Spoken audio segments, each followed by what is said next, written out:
Mahalagang paalala, ang lahat ng mga balitang aking inihahayag ay hindi sa akin mismo nanggaling. Ito ay galing sa mga source ng Aldab Nation sa iba't ibang social media platform. Ako ay tagapaghatid lamang at nagbibigay ng komento.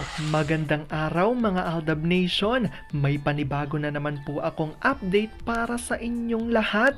Pero bago natin ito umpisahan ay huwag niyo munang kalimutan na mag-subscribe sa aking YouTube channel at i-click mo na rin ang katabing bell button para maging updated ka sa mga latest videos na i-upload ko. At kapag umabot na ng 100,000 subscribers ang aking channel, ay may sorpresa ako para sa inyong lahat. Alam kong excited na kayo, kaya naman ngayon, umpisahan na natin ang ating kwentuhan. Ang pag-uusapan natin ngayong araw na ito kung saan si Tisoy may nakakatawang patutsada raw kay Atay. At dahil dito, tila sinundan pa ni Meng ng patutsada ni Tisoy. Si Tisoy at si Meng tila nagiging palaban na. To the rescue din si Mrs. kay Tisoy. Ano nga ba ito? Gaano ito katotoo? At may sapat nga bang ebidensya ang makakapagpatunay rito? Wala alam kung gusto nyo na yung malaman, pero bago ho yan ay bibitinin ko muna kayo ng kaunting-kaunti lamang kung saan magbasa muna tayo ng mga nakakatuwang post ni My Name is Theo01 sa Twitter. Kaya naman wag na natin patagalin pa. At sabi niya sa kanyang tweet, darating dito ang mga apo ko, maghanda kayo, paliguan ng mga aso dahil makikipag-wrestling na naman yung baby cute kong apo. Yung piano dad, okay lang yan, si playmate lang ang magpipindot niyan. Yung mga babasagin, pakitago po at kung ano-ano pa. May darating bang dilubyo? Hindi nyo pa kilala ang mga apo ko. Hi dad, kayo na po muna ang bahala sa mga apo nyo at maya asikasuhin lang kami ng asawa ko. Ako nang bahala, pero di ko maipapangako na hindi magpapatong-patong ang mga bukol nito. Sige dad, papasundo ko na lang. Biro lang, alam mo namang sobrang kulit. Isama na lang namin si baby cute dad. Huwag na, na-miss ko to. Good luck pa, isama na lang natin si baby cute, nag-aalala ako. Safe siya dun love. Pinapangako ko baka mag-ala Spider-Man yun doon. Maraming bantay yun love, ando naman si daddy. Disciplinarian pa naman sila lola. Baka di kayanin ng kakulitan. Behave yun doon kasi wala tayo. Aso lang ang aasikasuhin nun. Alam kong tuwan-tuwa ako sa ating binasa, pero ngay pag-uusapan na natin ang ating main topic. Oops! Wait lang, saglit lang to. May ipapaalala lang ako para sa mga bago pa lang sa aking channel. Huwag niyong kalimutan na mag-subscribe sa aking YouTube channel at i-click niyo na rin ang notification bell para lagi kayong updated sa mga latest videos na i-upload ko at para maging parte na rin kayo ng aking Fanatics channel family. Well, alam kong super excited na kayo sa ating kwentuhan, kaya naman dumako na tayo sa ating main topic.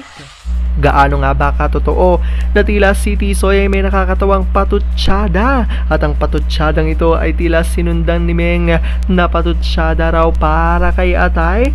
Tila ang mag-asawang araw ay nagiging palaban na. To the rescue din si Mrs. kay Tisoy.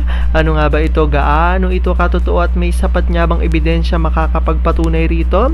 Wala alam kung gusto nyo na yung malaman, kaya naman wag na natin patagalin pa. Unang-una na nga dyan galing sa tweet ni Vampire 2019 at sabi niya dito, alam niyo dito sa Z, medyo tahimik ng baklang elepante. Ang masigasig ngayon ng X-Network, paanong sila ang pinakamalaking nailabas na salapi dito sa Z? Worth ba ang ginastos nila? Syempre hindi. Kahit nung tumakbo ang bakla sa pagka-congressman, pump sila, akala'y matutulungan sila ng bakla na makakuha ng prangkisa. Hindi nga sila natulungan ni VSR, ang bakla pa kaya? Sobrang plastic din itong tatlong has-been. Isa sila sa gumawa ng paraan para tuluyang mabuwag ang tambalan ni Alden at Neng. Mga nakarma naman, kahit maibalik na ibalik yung title ng show na yan, pero ang kasikatan nila hindi na maibabalik. Tuluyan ng mga yan na maging has-been. Iyang baklang elepante at ang amang Mutane, ano kayang iniisip nila ngayon? Siguro, kung pwede lang maibalik ang kaganapan bago nila ilunsad ang Z, gagawin nila. Ang mga utak ng Z walang umasenso.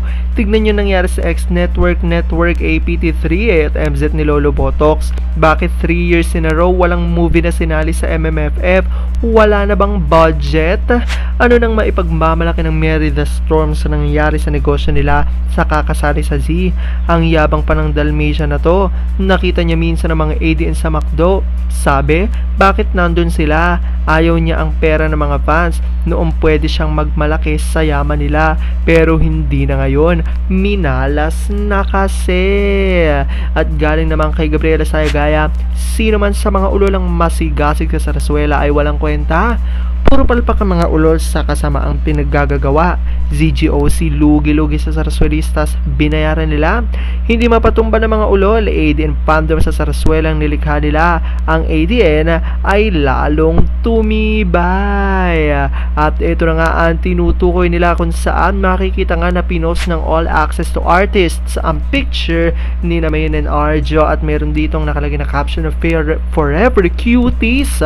At tila isinare naman ito ng di umano'y pagmamay-ari ni Tisoy na nagngangalang Tisoy AR na account sa Facebook na may caption na clone naman. At maraming ang Aldab Nation ang natuwa dito sa patutsada na ito di umano ni Tisoy. Kasunod niya nito ay sinundan din ng post naman ng nagngangalang Hilkilong na pinaniniwala ang pagmamay-ari naman daw ni Meng ang account na ito na nakasulat na edited versus real. Alam kong dahil dito marami sa inyo mas lalo ngayong kumakapit at naninindigan na Aldab may this real. Pero sabi nga natin na kahit ano pa man na magdesisyon ni na Aldab at Main sa kanilang buhay, karera at buhay pag-ibigay, kailangan natin silang suportahan. Kailangan natin ito tanggapin ng buong buo dahil yan ang kanilang serve. At yan nga ang aking update for today's video. Maraming salamat sa panonood at pagtapos sa videong ito. Kung nakapag-subscribe ka na, welcome sa Fanatics Channel family. Kung hindi pa naman, huwag ka nang mahiya. Mag-subscribe ka na. Pindutin mo na yan. I-click mo na rin ang katabing bell button para makatanggap ka ng notification kapag may bagong update para sa iyo. Para naman sa parte na ng aking pamilya, punta lang sa aking channel at i-click ang videos para mapanood mo at malaman mo pa ang mga nakaka-good vibes at nakakakilig na fresh news about Maychard. Muli, ako ho ang inyong lingkod na patuloy na maghahatid ng good vibes every day. Thank you mga Aldab Nation. Ingat!